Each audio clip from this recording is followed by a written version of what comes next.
এবার বিস্ফোরক মন্তব্য ব্যারাকপুরের প্রাক্তন সাংসদ তথা বিজেপি নেতা অর্জুন সিংয়ের।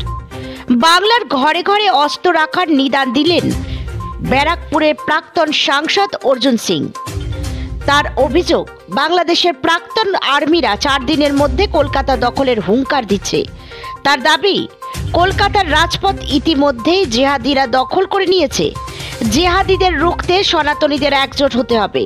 প্রসঙ্গত, রবিবার জগদ্দল বিধানসভা এলাকায় দলের সদস্যতা অভিযান কর্মসূচিতে যোগ দিয়েছিলেন ব্যারাকপুরের প্রাক্তন সাংসদ অর্জুন সিং। ভারতকে হিন্দু রাষ্ট্র তৈরির পাশাপাশি সনাতনীদের একজোট হবার তিনি বার্তা দিলেন।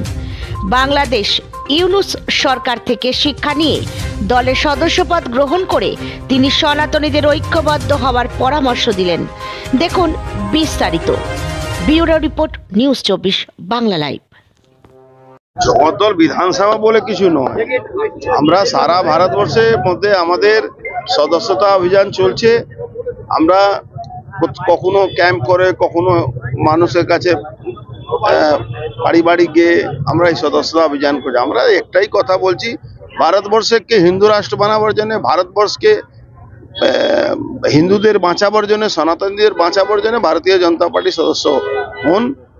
যে নালে যে অবস্থা বাংলাদেশের হিন্দুদের ইউনুস সরকার দেখিয়ে দিল, তাদের থেকে আমাদের শিক্ষা নেওয়া যে পশ্চিমবাংলা যে কোনো দিন, যে কোনো সময় ইন্টারনাল আর এক্সটার্নাল সব ব্যাপারে জেহাদিরা এগিয়ে আছে। আজকে আপনি দেখেছেন কে এক্স আর্মি বাংলাদেশে তারা কি বলেছে, 4 দিনের মধ্যে কলকাতা দখল করে নেবে। এটা কি আর কি কোনো ব্যাপার নেই? আমি আজকেই টুইট করেছি, যত বাইরে থেকে কেউ আসবে তার থেকে বেশি ভিতরে লোক বসে আছে। জেহাদিরা, জামাতে ইসলামীরা বাংলায় দখল করে বসে আছে। কলকাতাতে রাজপথ দখল হয়ে গেছে। কলকাতাতে পুরো জেহাদিদের হাতে চলে গেছে। কলকাতা দুর্গাপূজা করলে দুর্গা মূর্তি ভেঙে দিচ্ছে, কালী পুজো ভেঙে দিচ্ছে, ছট পুজো করতে দিচ্ছে না, নানা রকম সমস্যা। একটা সামান্য ঘটনাকে কেন্দ্র করে জেহাদিরা রাস্তায় নামলে পুলিশ পালিয়ে যাচ্ছে। হাবড়াতে দেখেছিলেন, পুলিশকে মারছে। দিদিমণি কি বলছেন, যে গায়ে দুধ দেয় তাকে তার লাথি সহ্য করতে হয়। সেই জায়গা বাংলাদেশের আর্মি থেকে যত ভয় না, তত ওই জামাতে ইসলামীরা জেহাদিরা বাংলায় ঢুকে গেছে, তার থেকে ভয় করতে হবে।